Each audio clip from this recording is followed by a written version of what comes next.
네, 오늘 같이 보실 말씀은 시편 147편 1절에서 11절 말씀입니다. 시편 147편 1절에서 11절 말씀입니다.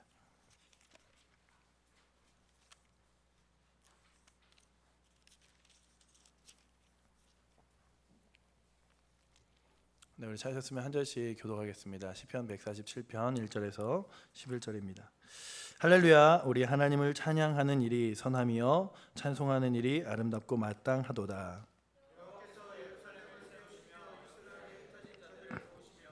상심한 자들을 고치시며 그들의 상처를 싸매시는도다. 우리 주는 위대하시며 능력이 많으시며 그의 지혜가 무궁하시도다. 감사함으로 여호와께 노래하며 수금으로 하나님께 찬양할지어다.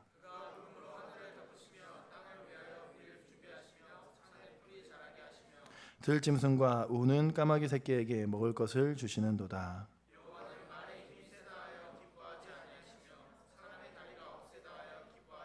같이 읽겠습니다. 여호와는 자기를 경외하는 자들과 그의 인자하심을 바라는 자들을 기뻐하시는도다. 아멘.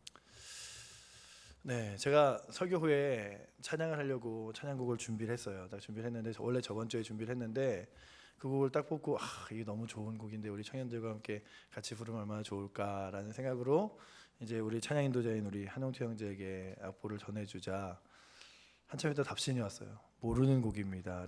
답신이 왔어요. 그래서 이럴 수가. 그리고 이제 이 악보를 들고 몇몇의 청년들을 찾아가서 혹시 이 곡을 아느냐고 물어봤더니 다 모르는 곡이에요.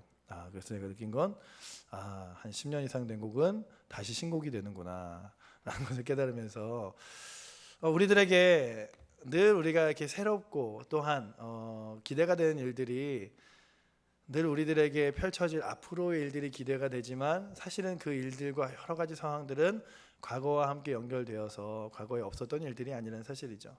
오늘 우리가 다 발견합니다. 내가 지금 살아가는 것들과 내가 지금 고민하는 것들은 그저 나 홀로만 고민하는 것이 아니라 나의 삶에 100년 이후에 200년 이후에 살아가는 사람들도 고민할 뿐만 아니라 동일하게 나보다 더 앞서서 살아왔던 사람들도 고민하며 힘겨워했다는 내용들이라는 사실이죠.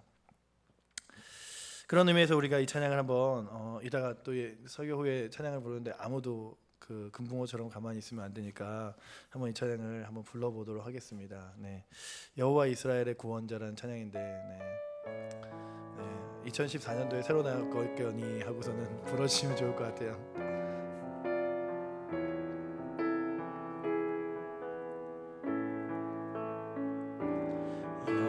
여호와 이스라엘의 구원자 처음과 나중 되신 주 그가 널 지명하여 부르사 주의 종 삼아 주셨네. 너를 그의 손바닥에 새기사 그의 손바닥에 새기사 결코 잊지 않으시리라. 환난 중에 피난처가 되시며 환난 중에 피난처가 되시며 항상 인도하시리.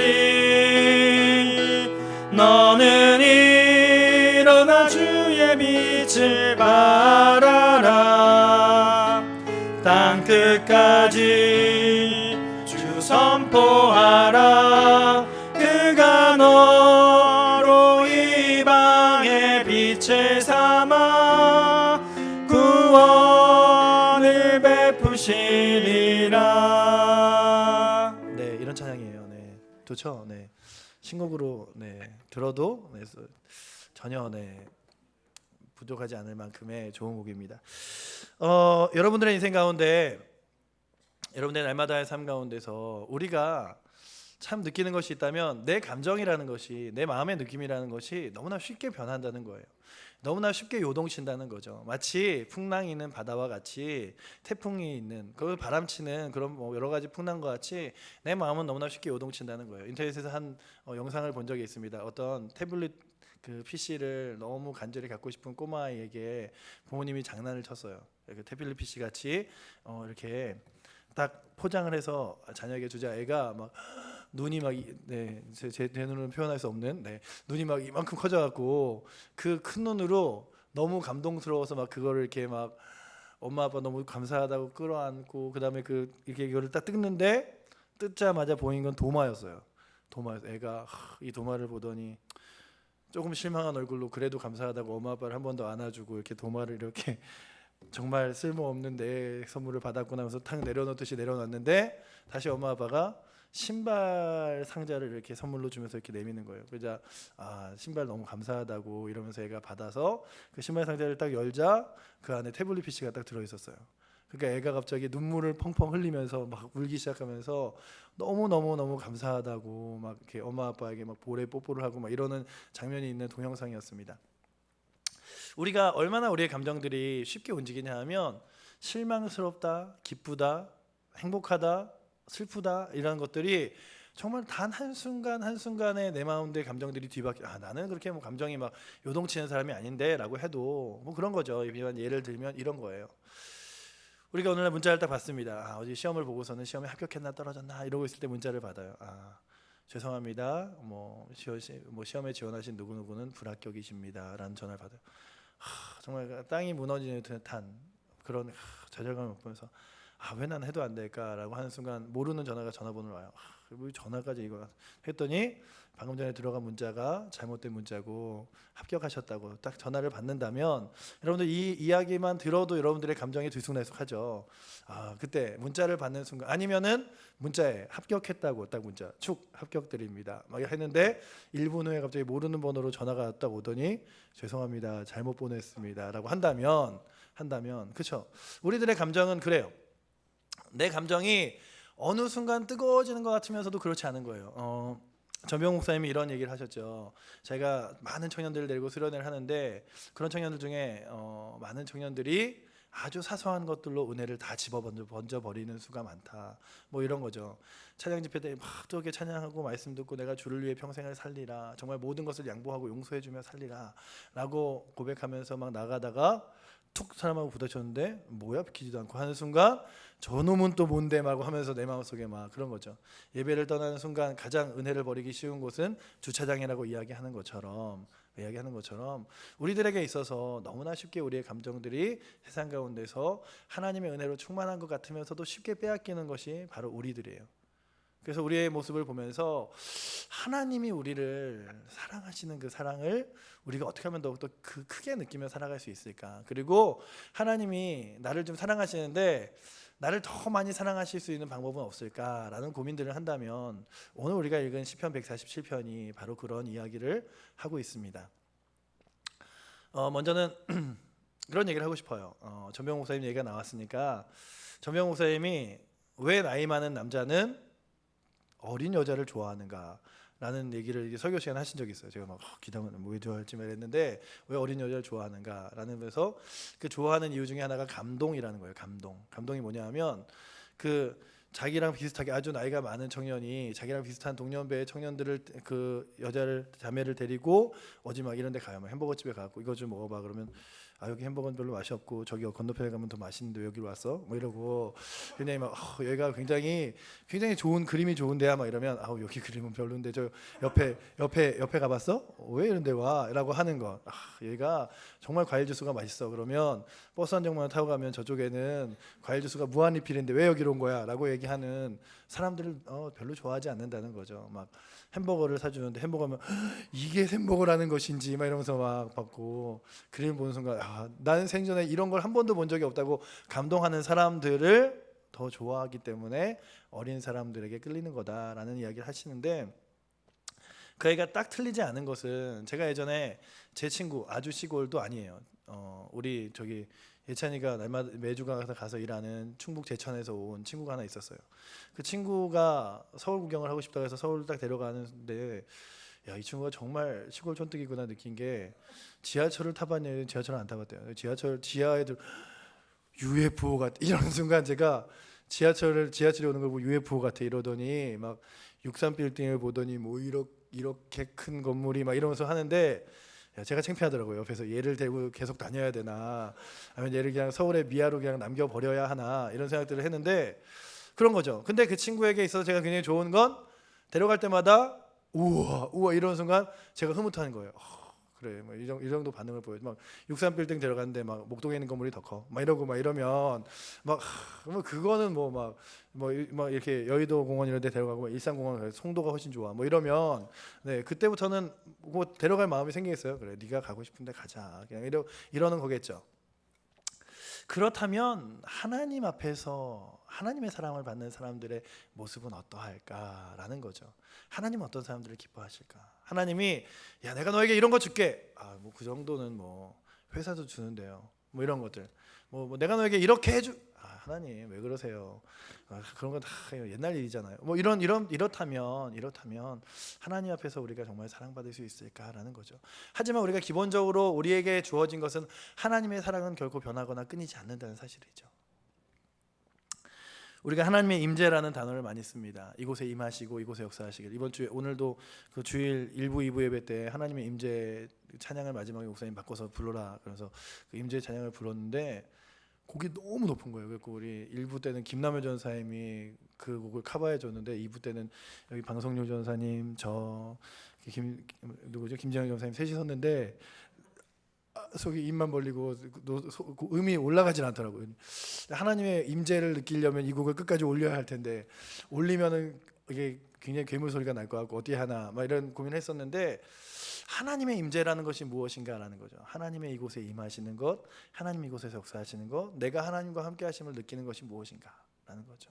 오늘 말씀에 보면 철저하게 하나님이 별의별 희한한 이야기를 다 하세요. 오늘 말씀에 한번 같이 보면 이런 말씀을 하시죠.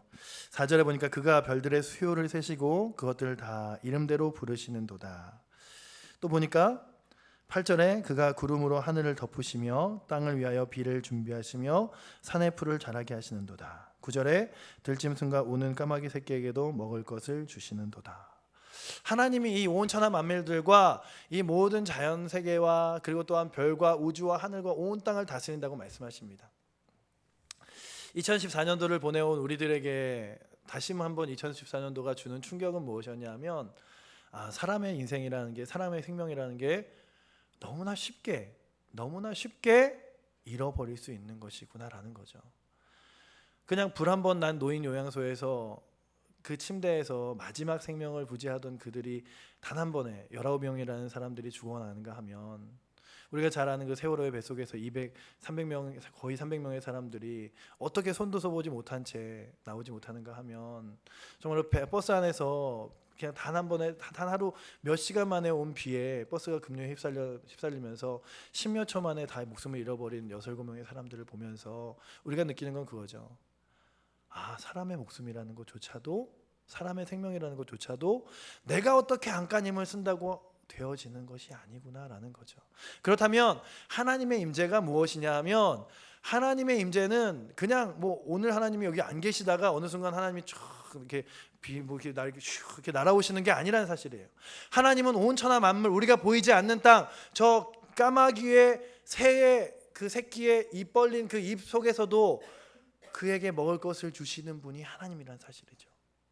아무도 가지 않는 풀숲에, 아무도 사람이 가지 않는 그 수포에 그 나무 하나 풀 하나까지도 자라게 하시는 것이 하나님의 임재이고 하나님의 놀라운 역사입니다.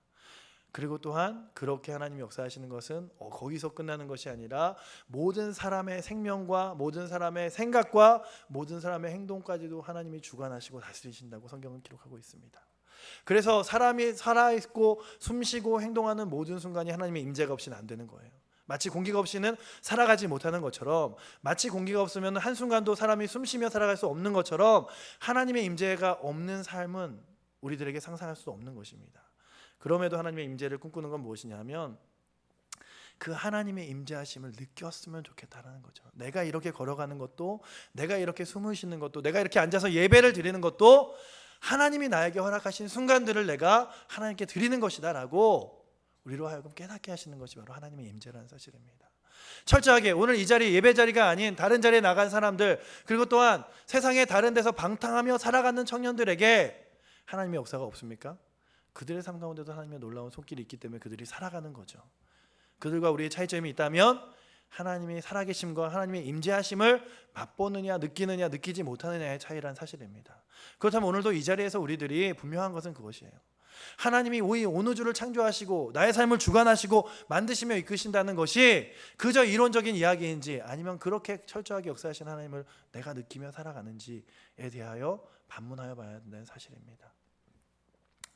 우리가 얼마나 능력이 없는 사람들이냐 하면, 우리가 얼마나 힘이 없는 사람들이냐 하면, 제 친구가 브라질에 지금 일을 하고 있는데 지금은 온 가족이 같이 가서 살아요. 근데 한 2년 전에 일단 제 친구가 브라질 가서 한 6개월 정도를 산 적이 있어요.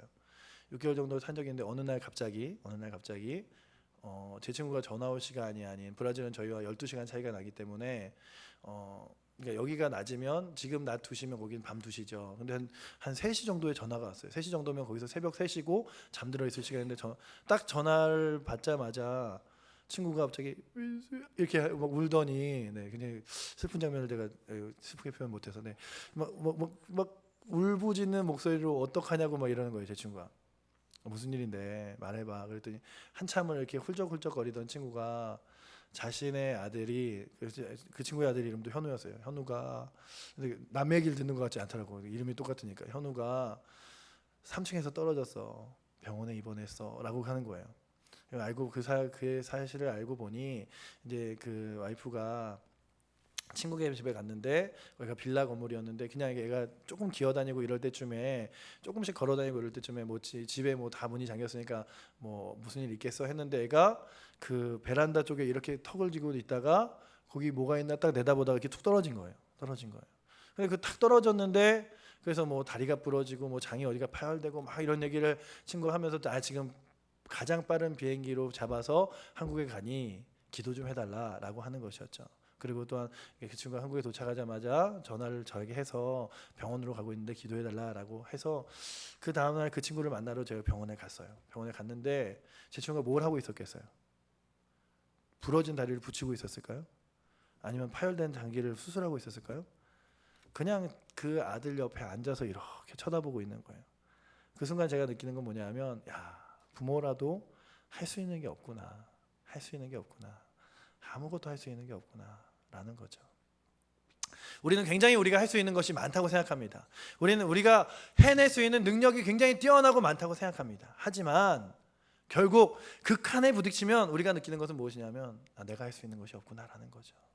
이어령 교수가 자기 딸이 암으로 아파할 때 내 머릿속에 있는 그 많고 무수한 지식이 마치 가을날의 낙엽과 같이 바닥에 우수수 떨어져서 물 묻은 낙엽과 같이 전혀 쓸모없는 그런 낙엽과 같은 게 내 지식이었구나 라고 느끼면서 하나님을 만난 것처럼, 그냥 그런 거예요. 우리에는 정말 능력 있어 보이고 힘 있어 보이지만 우리의 사실 삶을 철저하게 뒤돌아보면 아무것도 아니라는 거죠. 요나가 그러지 않습니까? 하나님, 저 니느웨 백성들 하나님 보시기에도 악하고 패역한 족속인데 저들을 향하여 왜 나보고 복음을 전하고 하십니까? 저들을 향하여 왜 회개하라고 명하라고 하십니까? 3일 반낮을 걸어야 하는 그 니느웨를 하루 반나절 그냥 대충 걸은 다음에 산 위에 올라갔어요. 니느웨를 어떻게 하나님 멸망시키시는가 보자. 하나님이 그리고 니느웨를 얼마나 사랑하시는지에 대하여 그에게 보여주시는데, 요나 옆에서 박넝쿨이 하나 자라죠. 이렇게 자라죠. 자신의 그 뜨거운 햇빛을 가릴 정도의 넝쿨이 자랍니다. 뜨겁지 않아요. 여러분들 요즘에 그 습도가 없는 날씨와 같이 이스라엘은 볕이 있어도 그 그림자만 있으면 아주 실만해요. 그 실만한 그 그림자 아래서 어떻게 무너뜨리시나 보자. 불을 떨어뜨리시는가, 바람을 부셔서 태풍이 불래나, 이렇게 하고 있을 때 그 니느웨를 무너뜨리는 것이 아니라 하나님께서는 벌레 하나를 보내서 그 요나가 가려져 있던 그 나무 이파리를 갉아먹게 하십니다. 조금씩 그림자가 적어져요. 이렇게 적어지다가 결국에는 몸에 그림자를 내둘 곳이 하나도 없어져요. 불평하기 시작하죠. 하나님, 저를 죽이려고 작정하셨습니까? 이게 뭡니까? 이게 뭡니까? 요나에게 하나님이 하시는 말씀이 뭡니까? 네가 그렇게 풀 하나도 그렇게 소중하게 여기거늘 저 니누의 백성들을 내가 사랑하지 않을 수 있겠느냐라고 말씀하시죠. 우리들은 그렇게 연약한, 그냥 내가 갖고 있는 풀 하나 같은 것들 때문에 때로는 하나님을 정말로 사랑한다고 고백하다가도 때로는 하나님이 나에게 아무것도 안 해주는 것처럼 불평하는 사람들이 바로 우리라는 사실입니다. 그럼 우리들에게 하나님께서 무엇을 말씀하시는가? 하나님을 의지해라 라는 거죠. 오늘 말씀을 통해서 충분히 하나님께서 말씀하고 싶은 것, 별을 만든 것, 우주를 주관하는 것, 그리고 동물과 식물들을 주관하신 하나님에 대하여 말씀하시는 건 뭐냐면, 그렇게 모든 우주의 만물들을 주관하신 너의 삶을 내가 주관하겠다, 내가 너의 삶을 책임지겠다 라고 약속하신다는 사실이에요. 그 사실을 분명히 믿는 것이 바로 믿음의 사람들과 신앙의 사람들의 모습입니다. 우리들에게는 분명한 믿음의 한계가 있습니다. 믿음이라는 것도 한계가 있어요. 마리아와 마르다를 볼까요? 마리아와 마르다가 예수님만 만나면 뭐든지 될 수 있을 것 같았어요. 예수님만 만나면 뭐든지 될 수 있어요. 근데 자신의 아들, 자신의 그 동생인 나사로가 아프기 시작했어요. 나사로가 아프자 어떻게든 예수님을 찾고 싶었어요. 왜냐하면 아픈 병에 있는 나사로를 예수님께서는 고쳐줄 수 있다고 믿었거든요. 막 백방으로 수소문해서 예수님을 드디어 찾았죠. 그 예수님께서 빨리 와, 빨리 좀 와달라고 했는데 예수님이 정말 천천히 오셨어요. 나사로가 다 죽은 이후에 오셨어요. 마리아랑 마르다가 와서 그러죠. 예수님, 조금만 일찍 오셨더라면 저 나사로가 저렇게 죽지 않았을 텐데. 그들의 믿음의 한계는 무엇입니까? 죽음이라는 것이었죠. 여러분들은 어떻습니까? 이 청년부에서 예배를 드리면서 하나님 믿는다고 하면서 여러분들 믿음의 한계는 어디십니까? 그래도 내가 하나님 믿지만 이만큼은 해내야 하나님이 그 다음에 이만큼을 하지 않을까. 내가 그래도 어느 정도 발 디딜 수 있을 만큼 디딜 틈은 만들어놔야 하나님이 그 위에 무엇인가 더 덧입혀줘서 할 수 있는 거 아닌가. 하나님이 나에게 사다리를 내려주셔서 그 사다리를 타고 올라가더라도 어느 정도 내가 발판으로 디딜 수 있는 어느 정도의 높이가 있어야, 그 정도는 내가 해놔야 그 사다리를 잡을 수 있는 거 아닌가라고 느끼지 않으세요? 하나님 왜 지금 오십니까? 예수님 왜 지금 오십니까? 조금만 일찍 오셨더라도 나사로는 죽지 않을 텐데요. 내가 곧 길이요 진리요 생명이니 나를 믿는 자는 죽어도 살겠고 무릇 살아서 믿는 자는 영원히 죽지 아니하리라.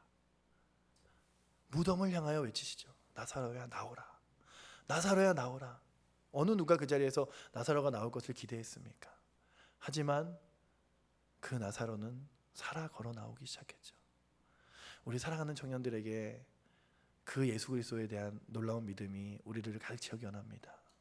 우리들에 있는 믿음의 한계보다도 하나님의 능력은 더 크십니다. 하나님이 이 시편 오늘 말씀을 통하여서도 또한 우리가 새벽에 이번 여러분들이 새벽에 욥기를 계속 봤는지 모르지만 새벽에마다 보여주신 욥기를 통하여 보여주시는 것은 그것이에요. 하나님이 너의 삶의 모든 창조와 주관자가 되신다. 너의 능력으로 살아가는 것이 아니라 하나님의 능력으로 살아가는 것이다 라는 거죠. 그 하나님께서 무엇을 약속하시는지 아십니까? 오늘 말씀에 보니까 이렇게 말씀하시죠. 3절에 상심한 자들을 고치시며 그들의 상처를 싸매시는도다. 이 온 우주를 만들고 주관한 내가 상처받은 너희들, 고통하는 너희들, 그리고 또한 아파하는 너희들의 고통과 상처들을 감싸주리라 라고 말씀하시는 거예요. 우리 교회 앞에 오면은 이만한 돌 교회 앞에 서 있잖아요. 수고하고 무거운 짐이다 다 내게로 오라. 내가 너희를 쉬게 하리라. 그게 그냥 문구입니까? 좋은 말이에요? 좋은 말이에요?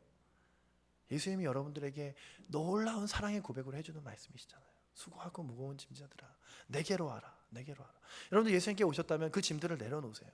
그 어려움들을 내려놓으세요. 주님이 이 우주를 창조하셨다잖아요. 주님이 정말로 저 그냥 풀숲에 있는 새에 그 입을 벌리고 먹이를 찾는 그 새에게도 먹이를 주시는 분이라 그러시잖아요. 우리들에게 무엇이라고 말씀하십니까? 머리카락까지 세셨다고 말씀하시잖아요. 하나님께서 좋아하시는 게 어떤 것이냐고요? 하나님께 사랑받는 법이 무엇이냐고요? 하나님께 놀랍게 사랑받고 싶으시다고요? 분명히 아셔야 될 건 하나님 앞에서 나의 능력은 아무것도 아니라는 사실을 고백하는 것입니다. 허트슨 테일러가 이런 고백을 했습니다. 우리는 모두 거룩한 주인의 보잘것없는 종일 뿐이다 라는 고백을 했어요. 우리는 거룩한 주인의 보잘것없는 종이라는 거죠. 이 세상을 내 힘으로 살아가는 것 같지만 사실은 이 세상을 주관하시는 하나님의 손길 아래에 있는 종이라는 거예요. 하나님의 능력 안에 있는 종이라는 거예요. 하나님이 나를 부르시면 쓰임 받는 거고 나를 세우시면 세움 받는 거고 하나님이 이끄시면 이끌음 받는다는 거죠. 오늘도 제가 내가 찬양을 김남효 전사님만큼만 잘했으면 하나님의 임재를 이 자리에 막 이럴 텐데 하나님 보시기에 김남효 전사님 막 하지만 김남효 전사님이 여기서 제일 잘 부른다고 그래 나는 이제 슈퍼스타 K에 나갈 거야라고 한다고 땡 이러겠죠. 저희가 분명히 아는 것은 그거예요. 우리의 능력의 한계는 분명 더 큰 능력의 사람들도 만나지만 더 능력의 사람들을 더 보아도 그 사람들도 하나님 앞에서는 보잘것 없다는 거예요. 하나님 앞에서는 아무것도 아니라는 거예요. 우리가 깨닫는 것은 그것입니다. 가장 지혜롭고 뛰어난 사람들조차도 하나님 앞에서 아무것도 아니라면 하나님 앞에서 아무것도 가지지 않은 자도 아무것도 아니라는 사실, 아무것도 아닌 사람이 아니라는 사실입니다. 하나님 보시기엔 동일하다는 거죠. 하나님의 능력 가운데 서면 동일하다는 거죠.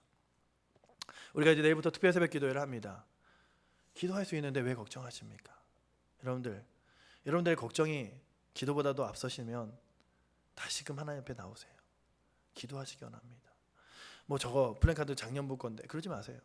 저 기도할 수 있는데 정말로 하나님 만날 수 있는데 그 만남을 붙잡는 사람들에게 하나님이 주시는 거라는 사실이에요. 오늘 말씀에 10절 11절이 뭐라고 말씀하는지 아세요? 바로 아까 얘기한 그거예요. 하나님이 내가 너에게 줄게. 괜찮아요. 제 힘으로 다 할 수 있어요. 이거 정말 좋아. 괜찮아요. 보세요. 10절에 뭐라고 써 있는지. 여호와는 말의 힘이 세다 하여 기뻐하지 아니하시며 사람의 다리가 억세다 하여 기뻐하지 아니하시고 여호와는 자기를 경외하는 자들과 그의 인자하심을 바라는 자들을 기뻐하시는도다. 하나님 제가 이만큼 능력이 있습니다. 하나님 제가 이 정도 할 수 있어요 라고 하는 것 하나님 기뻐하시지 않는데요. 하나님 제가 이렇게까지 하고 있잖아요 하는 거 기뻐하시지 않아요. 그를 경외하고 그를 의지하고 그분을 온전히 붙드는 자들을 기뻐하신다고 오늘 주님 말씀하십니다. 참된 인생을 사는 비결은 바로 그것입니다. 자신의 무능함을 깨닫는 거예요. 자신의 무능함을 철저하게 깨닫는 거예요. 내가 아무것도 아니었구나. 그리고 또한 하나님의 위대한 능력을 분명히 의지하는 것이 바로 인생의 놀라운 비결입니다.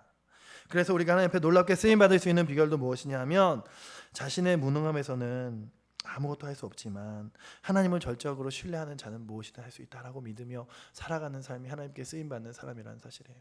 내 힘으로 이만큼 할 수 있습니다 주님이 아니라 나는 아무것도 할 수 없습니다 주님 나를 사용하여 주시옵소서 하는 사람들을 하나님께서 사용하신다는 거죠. 말 잘하는 사람, 능력 있는 사람, 노래 잘 부르는 사람, 힘 좋은 사람 세상에 많습니다. 하지만 하나님은 그런 사람들을 즐겁고 기뻐하시는 것이 아니라 오늘 11절에 우리 11절 말씀 같이 한번 읽어볼까요? 여호와는 자기를 경외하는 자들과 그의 인자하심을 바라는 자들을 기뻐하시는도다. 여러분들이 바로 그랬으면 좋겠습니다. 여러분들의 능력이 다른 이보다 조금 뛰어나다고 자긍하지 마세요. 여러분들의 힘이 다른 사람들보다 세다고 무엇인가 지금 앞서 나가고 있다고 자긍하지 마세요. 2014년도를 통해서 우리 너무나 많이 봤잖아요. 능력 있는 것, 힘 있는 것, 그리고 또한 우리의 인생 가운데 아무것도 아니라는 사실을.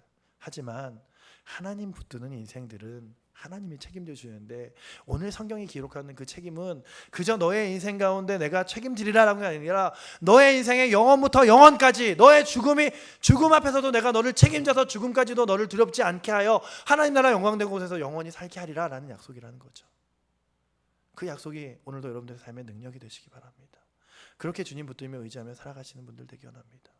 그래서 하나님이 나를 쓰신다 하면 감사한 감격으로 주 앞에 나아가시는 우리 사랑하는 청년들 되기 원합니다. 네, 우리 이제 10년 전에 불렀던 우리 신곡을 한번 불러보면서 정말 그 하나님이 우리 하나님임을 다시 한번 고백하며 이 시간 나아가기 원합니다. 온 이스라엘의 구원자가 되시고 생명이 되셨던 주님께서 이 자리에서 오늘도 여러분에게 분명히 말씀하시는 것은 아무 능력이 없었던 것 같은 그 이스라엘에 대고 내가 능력이 되었다면 내가 지금 이 자리에 앉아있는 모든 너희 청년들에게 능력이 되겠다라고 하는 거예요. 아무 보잘것없는 각 한 사람에게도 힘이 되고 생명이 되어서 주의 복음을 전하는 사람을 썼다면 오늘 이 자리 사랑하는 이 청년들 여러분들 한 사람 한 사람을 하나님께서 그렇게 귀하게 쓰신다는 거예요. 그 하나님을 만나며 주 앞에 나아가 정말 놀라운 능력으로 담대하게 쓰임받는 우리 사랑하는 청년들 되게 원합니다. 이 시간 우리 함께 찬양하며 주 앞에 나아가겠습니다. 여호와 이스라엘의 구원자 여호와 이스라엘의 구원자 처음과 나중 되신 주 그가 널 지명하여 부르사 주의 종사 삼아 주셨네. 너를 그의 손바닥에 새기사 너를 그의 손바닥에 새기사 결코 잊지 않으시리라. 환난 중에 피난처가 되시며 항상 인도하시리. 너는 일어나 주의 빛을 발하라. 너는 일어나 주의 빛을 발하라. 땅 끝까지 주 선포하라. 그가 너로 이방의 빛을 삼아 구원을 베푸시리라. 한 번 더 고백하겠습니다. 여호와 이스라엘의 구원자, 여호와 이스라엘의 구원자, 처음과 나중 되신 주, 그가 널 지명하여 부르사 주의 종 삼아 주셨네. 너를 그의 손바닥에 새기사 결코 잊지 않으시리라. 결코 잊지 않으시리라. 환난 중에 피난처가 되시며 항상 인도하시리. 너는 일어나 주의 빛을 발하라. 땅 끝까지 주 선포하라. 그가 너로 이방의 빛을 삼아 구원을 너는 일어나 주의 빛을 발하라. 너는 일어나 주의 빛을 발하라. 땅 끝까지 주 선포하라. 그가 너로 이방의 빛을 삼아 구원을 베푸시리라. 우리 다시 함께 기도하기 원합니다. 요한복음 15장 5절에 보면 너희가 나를 떠나서는 아무것도 할 수 없음이라고 예수님께서 말씀하십니다. 이 말을 다시 뒤집어 보면 너희가 내 안에서는 모든 것을 할 수 있느니라라는 말씀이죠. 고린도서 12장 9절에서는 약한 데서 온전하여짐이라라고 말씀하십니다. 우리가 약하기 때문에, 우리가 부족하기 때문에, 우리가 아무 힘이 없기 때문에 나에게 더 능력이 되시는 주님께 온전히 의지하며 나아가는 우리 사랑하는 청년들 되게 합니다. 주님께 사랑하는 비결, 내 것을 자랑하는 것이 아니라 주님께 온전히 의지하며 주님께 내 삶을 붙들며 나의 모든 것이 주님께 있음을 고백하며 나아가는 삶인 줄 고백하며 주여 내가 다시 한번 주님 의지하기 원합니다. 내 힘과 능력 의지하는 것이 아니라 살아계신 주님 의지하며 살아가는 저희를 되게 해달라고 이 시간 주여 한번 주님 함께 기도하시겠습니다. 주여 아버지 하나님, 우리의 삶과 우리의 생각과 우리의 지각이 정말 주님만을 온전히 바라보며 의지하기 원하오니 우리의 능력 되시고 능력되신 주님 다시 한번 주님만을 붙들며 의지하며 나아가게 하여 주옵소서. 아버지 하나님, 주의 놀라운 역사 영광으로 다시 한번 우리를 충만케 해주시며 주님 바라보게 하시고 의지하게 하사 충만하고 놀라운 역사와 영광으로 다시 한번 주님 바라보게 하셔서 아버지 주님께 사랑받는 자, 주님께 은혜받는 자들이면 아버지 하나님, 내가 다 아는 것처럼 내 힘으로 할 수 있는 것처럼 여기는 것이 아니라 나는 할 수 없지만, 나는 아무것도 아니지만 내 모든 것 대신 주님께 아버지 모든 것 내가 맡기며 나아갈 수 있는 자들이에게 주여 아버지 채우시고 인도하여 주옵소서. 아버지 채우시고 인도하사 주의 놀라운 역사를 인도하여 주시고 아버지 채우시고 인도하사 충만케 하여 주시옵소서. 우리를 주의 손바닥에 새기사 결코 잊지 않으시라고 말씀하신 주님, 우리의 환난과 고난과 어려움 가운데 피난처가 되겠다고 분명히 약속하신 주님, 그 주님이 풀이 자라고 나무가 자라고 또한 모든 만물들이 소생함과 같이 그 약속들을 결코 변함이 없이 지키실 것임을 우리가 오늘도 믿습니다. 아버지 하나님, 내가 능력이 있어서, 내가 무엇인가 할 수 있어서 나를 사랑하시는 것이 아니라 내가 아무것도 아니기에 우리를 사랑하시며 나와 함께 하시겠다고 약속하신 주님을 오늘도 다시 한번 붙들며 의지하기 원합니다. 내 감정과 내 생각 의지하는 것이 아니라, 내 감정과 내 마음들 붙드는 것이 아니라 오직 살아계신 주님 붙들며 나아가는 우리 사랑하는 청년들 되게 하여 주시옵소서. 아버지, 나조차도 나를 신뢰할 수 없는 아버지 하나님, 이 불안한 세상과 내 감정들 속에서 결코 흔들리거나 요동하지 않는 저 산보다도 아버지 하나님 더 우뚝 서셔서 결코 영원히 흔들리지 않으리라 약속하시는 그 주님께 우리 모든 인생을 내어 맡기며 살아가는 청년들 되게 하여 주시옵소서. 주님께서 우리의 삶 가운데서 그렇게 역사하시고 인도하실 줄 믿사오고 살아계신 예수 그리스도 이름으로 기도드립니다. 이제는 우리 주 예수 그리스도의 은혜와 하나님 아버지의 크신 사랑과 성령 하나님의 위로 교통 역사하시는 은혜가 우리 사랑하는 청년들 위해 이제부터 영원토록 함께 계실지어다. 아멘.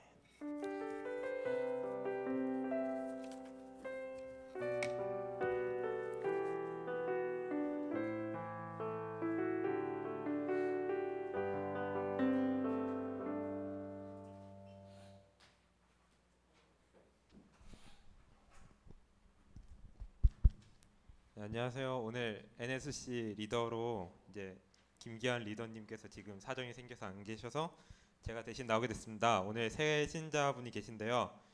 87동기